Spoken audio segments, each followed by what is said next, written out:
or good evening, depending on where in the world you're signing in from today. I did see it was a very international audience, so really do appreciate you joining us today. Today I've got on Hycroft Mining's VP of Exploration, Alex Davidson. CEO Diane Garrett had a last-minute flight and is unfortunately unable to join us today, but we're all technical, so Alex is actually the perfect guy to talk to, so I'm glad that I've got you. How are you today so far, Alex?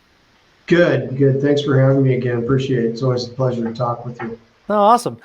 So here's how today's going to work. I've got some questions for Alex about the most recent press release. So we'll really get into the technical details for the geos and tech guys in the crowd. This should be a very interesting event because Alex always has a great perspective on the geology of the Hycroft project.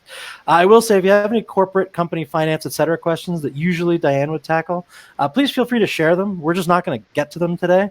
But I'm going to share the transcript directly with Diane and her team, and we'll make sure that they get back to you as soon as possible. So still feel free to ask those questions. We're just probably not going to get to them today. In that vein, it is an interactive event, so there's a chat button in the bottom right. And if you ask stuff that Alex and I can tackle today, I'll be thrilled to get to it right after my questions. I know a lot of you submitted questions over email, so I'm going to get to as many of those today as we can. There's some interesting ones, so I'll make sure that we pose them. Otherwise, last piece of housekeeping, this event is recorded and replay will be available probably early this afternoon, Eastern time. So I'll make sure it gets into all of your inboxes as soon as possible. That's it for my housekeeping. Let's get into the proteins. Alex, I'm going to grill you for a few minutes if you don't mind. Yeah, go for it. Yeah. Awesome. So from the PR, beyond what we see in the drill results, what specific mineral assemblages or alteration halos are you observing that helped you classify Brimstone as that intermediate sulfidation system? Yeah, that's a good one. And straight up, the things that we've seen in Brimstone, as I've talked about in previous press releases, and again in this most recent one, we've done petrographic studies. We've deployed a program for geochemical sampling, and there's some real standout things that distinguish Brimstone from everything else that we see at Hycroft. From the petrography, we know that we have silver minerals called nominite, argento tetrahedrite, selenostephanite, and there's a slew of others as well. But those are the big ones for us. And those in particular, and we verified this with our geochemistry. So the way this works is you do the petrography, and that tells you specifically what kinds of minerals you have at play. And you use your geochemistry, that helps you with your geochemistry. So it gives you this a ratio to look for, specifically. You plug in the ratios from the mineralogy, from that petrography, and then with the geochemistry, a much broader scale to look at. You can look at everything across your deposit and know that there's a real tight relationship with those ratios that suggest or tells you that those are the minerals that you have. So what's specifically about those are, it's the presence of copper, lead, zinc, selenium. Those are strong characteristics of an intermediate sulfidation system, and those things just don't exist in an amagmatic epithermal system, which Hycroft has previously been known. So this is clearly a different beast than what we're working. And I want to emphasize that this is really exciting for us because this tells us that there is something much larger at play at Hycroft than what has ever been known before. So this is gives us a lot of new opportunities across the property that just simply didn't exist before. So it is a real big paradigm shift for us. No, appreciate that. I find that really interesting. One thing I'm curious about is the structural orientations that you're seeing that are most associated with the highest grade silver intercepts. How does that influence your future drill targeting? So yeah, I guess let's first start off with what the exploration program had in mind. So in particular, Brimstone, what we were trying to achieve, there's two real objectives that we needed to achieve with the Brimstone target. We knew it was a high-grade target, but fundamentally, we didn't understand the structural framework of what was going on there. So first and foremost, in order to understand the deposit, you need to understand the structure and what's driving everything. And so what we did to help us do that is we used a tool. It's called ATV. The full acronyms. ATV stands for acoustic televiewer. And what that does is it's a tool you send down a hole, and it gives you real world orientation of your veins and structure and so on and so forth. So we used that, and it taught us quite a bit about what's happening at Brimstone. And I think one of the things that the major thing that we learned there are the veins are not associated with east fault. Again, paradigm shift for us. The east fault has always been considered to be, if I'm showing you the plane of the east fault, fluids have always been, that's always been the main control of fluid coming up. What we know is from the televiewer data that the veins are much lower angle and not associated with that. It adds another level of complication to things for us, because now we know that Brimstone is also been offset by other east fault like structures. So that's not a bad thing. It just tells us that things have moved, and now we kind of have a good understanding of how to adjust our program going forward to follow those veins down dip. That's great. It's good to have that direction. Yeah. Then the second part of the function was to grow that part of the deposit to what we knew. So, so each hole was designed, one, to tell us about structure, and two, grow the deposit. And out of the 13 or so holes that we drilled in Brimstone proper, we had 10 holes that were just outrageously good grades. There are a few in there that are just unbelievable. In fact, 6018, which is our last press release we did earlier in 2025, beginning of the year, had an intercept of over 80,000 grams per ton, which is just amazing. In fact, I saw on LinkedIn just recently, there's a company who does gold intercepts, best gold intercepts in drilling and best silver, and for the first quarter of 2025, Hycroft had the highest intercept in the world, or wherever they're taking their measurements. It was really, really interesting to see. Yeah, I saw that. That's always good to see, obviously. Yeah. Actually, I'm going to go to one question from the chat here. GT asks, how many core samples from 2024 are left to be reported on? None. Everything in this last press release cleaned up the 24 drilling. Perfect. One, could you discuss any geochemical zonation patterns you're seeing across the property? And what do those reveal about the overall architecture of the system you're seeing? You're asking really good questions, Romeo. I gotta ask, did you get a geology degree since the last time we talked? That's unfortunately still political science, but I try to read as much as I can. Okay, so from the drill results, there are a few things that really help us understand. Again, let's staying specific to Brimstone. One of the things that we see are that we look at, and we'll start there, is gold to silver ratios. So the silver to gold ratios are extraordinarily high in Brimstone. They're plus 1,600 to 1. That means 1,600 ounces to 1 of silver to 1 ounce of gold. So that is a key thing. That is also a key thing that differentiates Brimstone from pretty much everything else. And additionally, again, we'll say it over and over again, the presence of copper, lead, zinc, manganese, antimony, selenium. There's there's a number of things that go to that intermediate sulfidation type system that is Brimstone. And comparatively speaking, when we move over to, say, Vortex, the silver to gold ratio changes. It's more on the order of 600 to 1. We see less selenium, less antimony, very, very low copper, very low lead, zinc. It's not that they're non-existent, it's just that they're not a major player in those minerals that are there, if that makes sense. No, appreciate that for sure.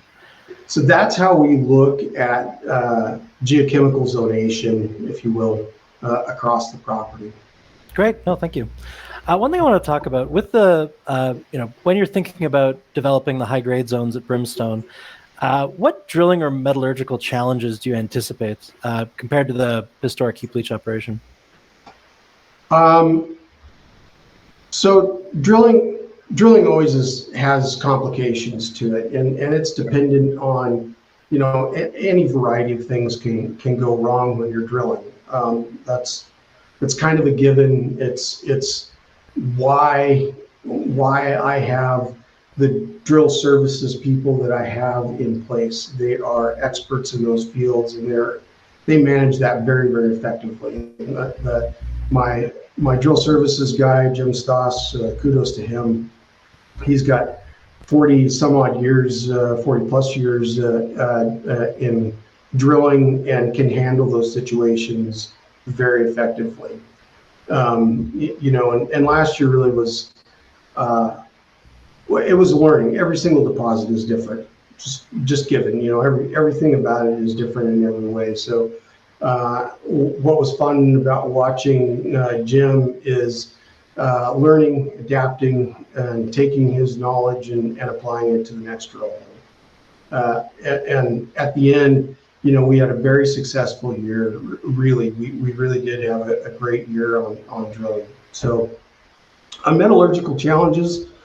We're still really working through our metallurgical program. We're still, particularly on the high grade, we've got all of our geochemistry back, and we're done all of the analysis on that. So now it's building a sample collection for metallurgy off of those drill holes.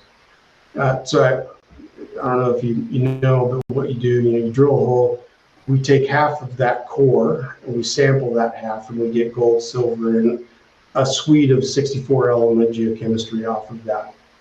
And that tells us, how to go about making our metallurgical samples. So that's what we're doing right now, putting that together. This is specific for the high grade. So the good things that we know right off the bat is there aren't any big things out there that's going to affect crushing, grinding, flotation, all of those sorts of things. That will be handled quite well with what we know. That's not a problem. And it's the work on the back end that we're going through right now, trying to figure out pressure oxidation or roasting and all that sort of stuff. So all that work is going on, and we should have those answers out to the public in the second half of 2025. Awesome. No, that's great. Very helpful. I'm going to take a couple questions from the chat. There's one, I get this in the chat. People send it on email. You see it on social media. It's some variation of, when does Hycroft start mining? It's like when does extraction begin? So I'll throw it to you just for a quick lesson of folks on how this process works. Yeah, that's kind of a common question. We've had that a few times on these webinars, and quite honestly, the work that we're doing right now will get us there. You have to do ore body knowledge. You have to do the geology. You have to understand mineralization. You have to understand the controls to mineralization. You have to do the geology work. That feeds into understanding the metallurgy. You have to do all the metallurgical work and all of that testing. And it sounds like a function of science and an academic exercise, but it isn't.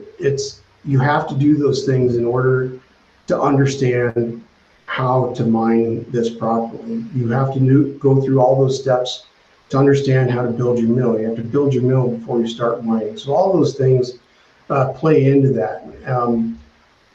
Any company that is a good steward of their ore body will do that work up front before they just go mine. No, And appreciate that's it. what we're doing. Yeah. Yeah, I think that's great. And any variations of that question we see, I always like to have you answer it, just so people can understand what the process is like of setting up a real mine to do it responsibly and well. So I'm glad we can tackle that. There's one question that Rock had in the chat. He notes, as you did, that there's many minerals at Brimstone, that it's it's very mineral rich. He's curious how that impacts extraction and if it might result in lower extraction rates for some of those minerals, just because they're all packed together. No, there isn't. Yeah, there isn't anything in particular out there that we believe is going to give us metallurgical difficulties. And again, kind of coming back to your earlier question, we're doing the metallurgy work right now in order to understand how to unlock it. All ore bodies are complicated. Metallurgy is a very complicated thing. They're not unsolvable. We've been doing it for a long time. Us specifically, we're different. We have different things and that have complication, but they're not unsolvable. And we will get to a point to fully understand how to recover those minerals. Perfect. One thing I'm curious about, how do fluid inclusion studies or other detailed analytical work factor into your interpretation of the deposit's genesis and its potential at depth? Are you sure you didn't get a geology degree? Fluid inclusion is pretty specific. That's a really good question. The straight up answer, we haven't done fluid inclusion work yet, and fluid inclusion work is something that we are going to do. So the audience understands what that does. It's extremely helpful in us understanding the paragenesis of deposits. So geology is a complicated thing in that it's not just a function of 3 dimensions.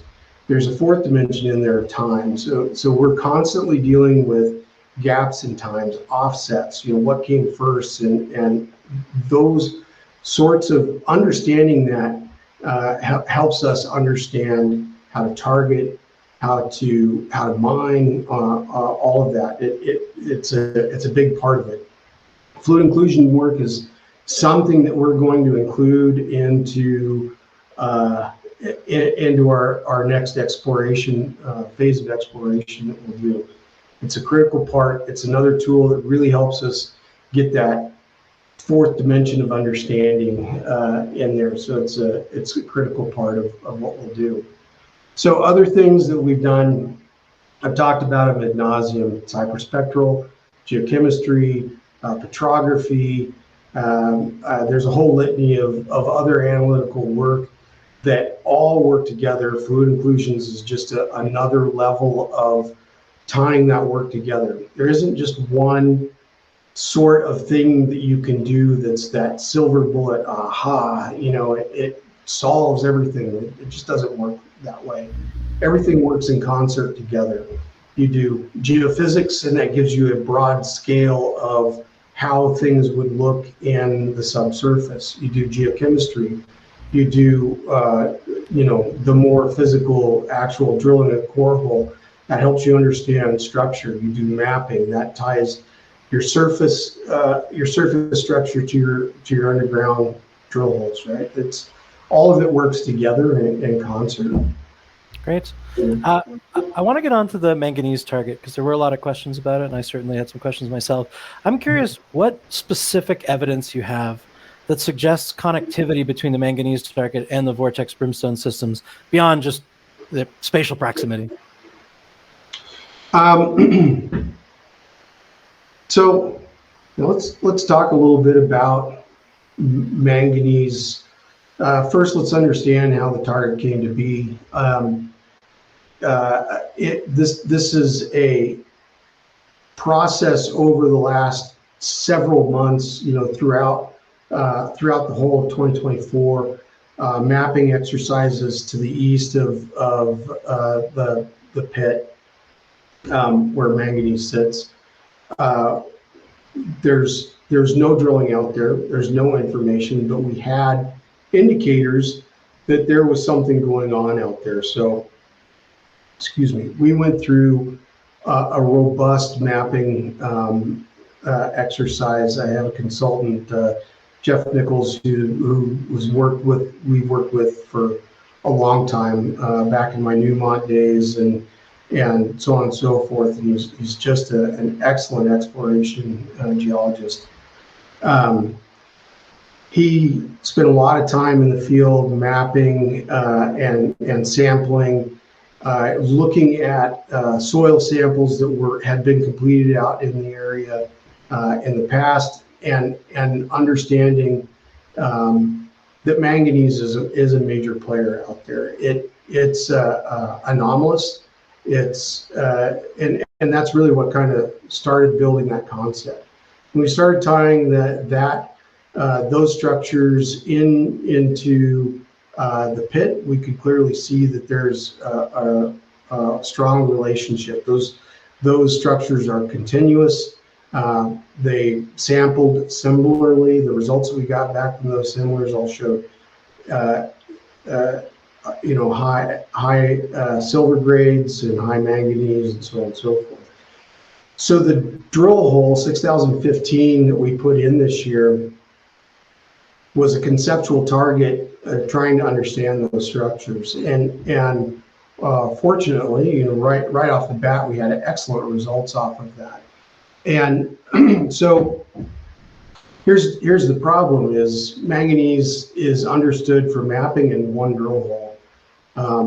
So I can't come out and say that manganese is absolutely tied to Brimstone or absolutely tied to vortex. Yeah, they're spatially close to one another, but we don't know enough about the system to really know how they're related yet, or if they're related. I think that's a key factor in Hycroft. Is now we know that there's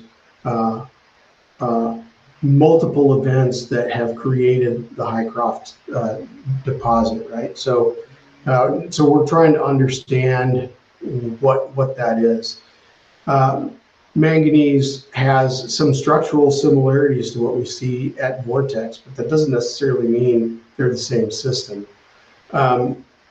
So it has the big thing that we've seen so far with our one drill hole is that it's mineralization on low angle structure at the intersection of a high angle structure. So if you look at lower angle structure, high angle structure, it's this intersection right here that we're seeing that mineralization. And frankly, there's a lot of work to be done to really understand what's going on. So we're building those targets now how to move forward. Conversely speaking, Brimstone is vein driven, structurally controlled, and it has extremely high silver to gold ratios. Vortex is different again. It's entirely in low angle structures. It's a broader zone, very minor veining. We don't really see a lot of the similar, we don't see a lot of the Brimstone type veins. They're there, but they're a minor component of what makes Brimstone that. And the silver to gold ratio is again different. We just don't have enough data to really define how manganese is related to all of those things. But it's exciting. It's really exciting because it is east of what is known to be Hycroft. It's on 1,000. It's fully 1,000 feet east of the East Fault, which was considered to be the maximum limit of the Hycroft system historically. fun finding the new. That's always exciting. Yeah. Now, there's one question from the chat, and I hate asking you over and over again when you start mining, but I just want to be as helpful to everybody in the room as possible. So Mike from the chat asks, are the current results of the drilling that you just announced significant enough to start mining right now? I just want you to explain to folks in the room what the process is from here. Yeah, I guess to be clear, we'll just talk a little bit about the 2024 exploration program. It was a small program, relatively compared to what we've done in the past. It's a very small program to what I've done in the past. It isn't enough to get us to mining right now. The design of that program was to help us understand structure, is designed to help us grow that deposit a little bit. It's designed to help us know what to do for the next steps. It's a giant step forward in understanding what Hycroft is and what it can be. Sure. But not quite enough to get us right to mining right now. It's very exciting for sure. It's growing. But there's still a fair amount of work to do before we get to mining. Awesome. No, appreciate that transparency very much. I'm curious, beyond IP, what other geophysical methods could you employ to better target the high-grade zones? And then why might you pick one method over the other? Yeah, so first let's understand IP. IP stands for induced polarity. It is our principal method for this type of targeting. It helps us understand on a large scale what the subsurface looks like, right? That's what it does is there's two different results that we get out of it. One is called chargeability, and what that means is electrical current. It's IP lines are just a straight line across the ground, and on regular intervals they put charge into that ground. And what it's doing is it's measuring chargeability and or resistivity. Actually, it's doing both. And what chargeability tells us is if there's a sulfide body at depth. The resistivity tells us if there's a silica body at depth. So high resistivity means there's a silica body. High chargeability means that there's a sulfide, a high sulfide content generally. When you have those two together, that is how vortex was discovered a long time ago, in I think 2011ish. So we're using those same methods. It's proven. It's a proven way in these kinds of deposits to look for your mineralization. We are doing another type of geophysics called magnetics.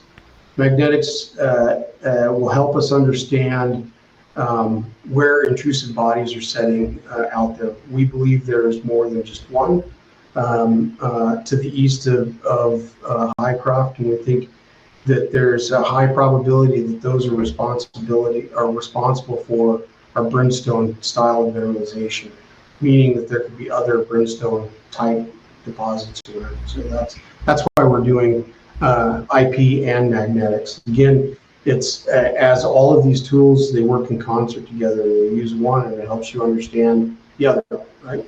So. Perfect. One thing I'm curious about is what mineralogical differences exist between the oxide mineralization you're seeing at Manganese and that historical oxide resource at Hycroft?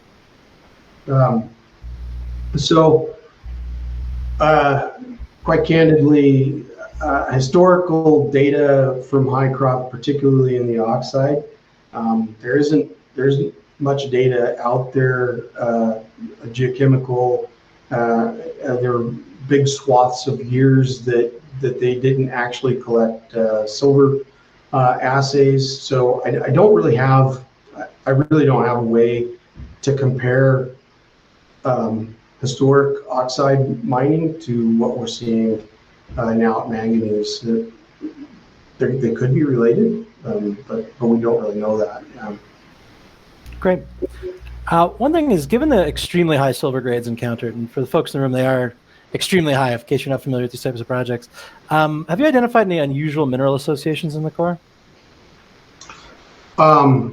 Yeah, absolutely. As we talked before, argento tetrahedrite, the nominite, selenostephanite, those are all unique to Hycroft. They haven't really been identified, I guess, to a lesser degree, but it is what defines that intermediate sulfidation. So that is what's related to those extremely high grade silver assays that we're seeing. No, appreciate that. Yeah. One question about how Hycroft compares. So the structural complexity at Hycroft, because it's such a large system, how does that compare to other epithermal deposits in Nevada? And what exploration techniques prove most effective in those kind of settings? So, yeah, I guess structurally speaking, in general, there's not a lot of difference in structural models between one epithermal and another. All epithermal systems have similar characteristics in structure and fluid dynamics. What sets one apart from another is chemistry, really. All deposits are structurally complicated. There isn't one that's just a straightforward, a couple of structures and away you go. They all have structural complication to it, and that complication is different from deposit to deposit. It's different based on lithology, how your rocks change from one point to another down the strata in your deposit, because that influences how faults break. They're different in tectonic regimes. Regional geologic settings will change structural profiles, if you will. All epithermal systems, fluid dynamics are essentially the same. It's hot mineralized fluid comes up. There's boiling zones, vein textures. All of those things are very, very, very similar from deposit to deposit. What's different about each one is the geochemistry. That's what sets these things apart from one another. The second part of that is what sorts of exploration techniques it's proven over and over again. Geophysics, in particular, the IP, it's geochemistry, hyperspectral mapping, photography, fluid inclusion studies you brought up. It's modeling. It's taking all of that data, putting it into a model, learning, understanding, adjusting your drill program, drilling again, learning. This is the scientific method, right? I mean, this is how it's done. You theorize, you test, you adjust, and move on, right? Awesome. That wraps up my questions. I appreciate everybody letting me do my geological curiosity live with you. But I'm going to go to some of the questions live from the chat and some that came in over email right now as well. There's one question from Biotech Moose about 15 minutes ago. He asked if you could tell us more about the gold exploration on the east side of Hycroft. You mentioned it before. Just curious if there's any update. So a couple of things that we're doing, and I mentioned in the press release, is our bay target is one that we were looking at. Again, looking at vein textures and all of that on the surface. led to us following up on this target. It was high-grade gold. High-grade is a bit of a relative term. It was a couple of grams were seen on the surface, and so that's why we backed up and drilled that. So we drilled 2 holes at bay. And again, this is coming back to that scientific methodology that we just talked about. We drilled our first hole, and it was tight. There was gold mineralization there. And I think it's key to note that the silver to gold ratio is significantly different at bay, which is way up on the north end of the property. It's way different than what we see it's more on the order of 2 silver ounces to 1 gold ounce. It's on that sort of scale, so orders of magnitude different.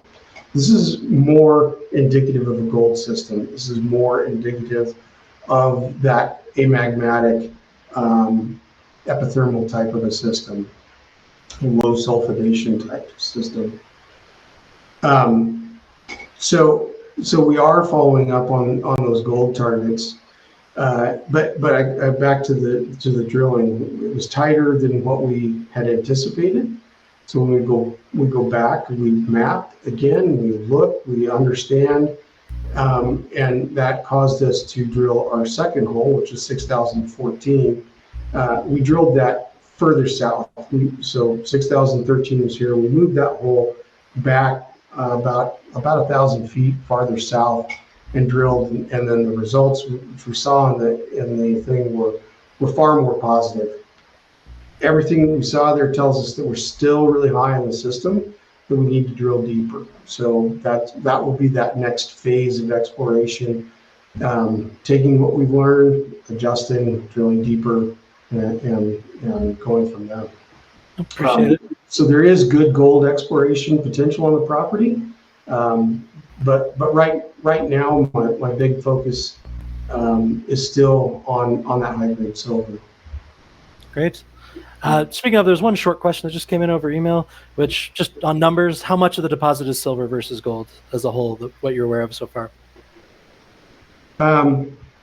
So when we look at the last resource that was published in, I think, March of 2023, in that resource, there was 360-ish million silver ounces to about 10.5 million gold ounces from that last report. And we should have a new PEA coming out in the second half of this year.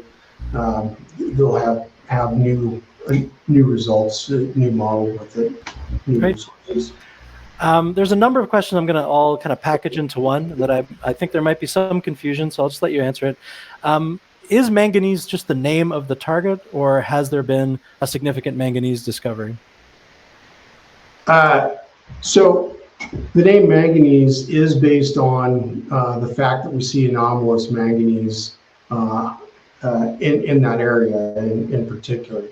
That's not to say that we have a mineable resource or anything of manganese. It's anomalous. It's well above background, but it's not anything that's out of this world mineable manganese resource. So convenient name. Appreciate it. Just wanted to clear it up. Just I packaged a lot of questions together, so I thought I'd throw it to you. Yeah. One question is, and I know this is always a tough question to ask a geologist, but somebody's asking, these are their words, what's Alex's gut feeling about the Hycroft trends? He notes that some Carlin trends can run for several miles. He wants to know if you think the trends are part of a much longer underground trend. Yeah, I think there is underground potential at Hycroft. That's my gut feeling. You know what we see at Brimstone, those kinds of grades, those kinds of strike lengths. It's just a matter of piecing together the rest of the puzzle and understanding the offset parts. There's not only is there an offset part to the west, there's also an offset part to the east. And we haven't even gotten to that part yet. We need to understand, proximal what's east, or what's to the west, and go from there. But my gut feeling is there is a lot more to this ore body than what we know right now. The kinds of grades that we saw in multiple holes, those are not one-offs. Those are indicative of something bigger. We know we have to look deeper. Yeah, it's definitely going to grow. Is it an underground? We're not there yet, but it's definitely a potential. My gut says it's going to grow. Awesome. Appreciate you sharing gut opinion. Now, I know there's some questions in the chat that we didn't get to today, stuff on cash flow, stuff on order of operations for Hycroft, et cetera. I'm going to send those through to Diane, make sure that the team gets back to you as soon as possible. But I think we've gotten through most of the geo questions. The one that I'll throw to you, Alex, generally, looking at 2024 in retrospect, what most excited you? What did you think was the most exciting element of 2024's exploration program? I think the biggest thing for me was that learning, that understanding, all of the bits and pieces coming together for Brimstone being an intermediate sulfidation system. That is a paradigm shift. It's big. It really changes how we should be looking at Hycroft. It really changes the potential for Hycroft. There's a lot of opportunity here, and that's, I think, is probably the most exciting part of it. And I don't mean to overshadow the other work that we've done in Vortex. Vortex has, enormous amount of potential. Its down dip opportunity is big. We learned a lot about Bay. That's also big. Both of those programs need a lot of work. We need to understand those complications. We have to go through that whole process. We only have 2 holes at Bay to really understand. Vortex, where we understand the mineralization is coming from farther to the west, that open part to the west is it's complicated. There is no drilling out there to understand that. So it needs a lot of work. And then again, not to overshadow, but Manganese is also really exciting, but it's also one hole and it needs just tons of work. But summation, Brimstone's really exciting. Well, I will leave it there. Thank you so much, Alex, for sharing. And again, indulging my curiosities throughout today's event. I appreciate it very much. For those in the audience, thank you so much for asking questions. The ones that I didn't get to, obviously it's because they're for Diane, and I'll send them directly to the team so they can get back to you as soon as possible over email. If you have any additional questions, you think of the perfect one right when the webinar ends, which often happens to me personally, please do email them in, and I'll make sure they get to either Alex or Diane respectively. But thank you so much for all of your time, and Alex, for sharing your knowledge with us. Really appreciate it. I feel like I learned something today. Yep, excellent. Well, thanks, Awesome. sir. Good talking to you. We'll see you soon. Have a wonderful day, everyone. Cheers.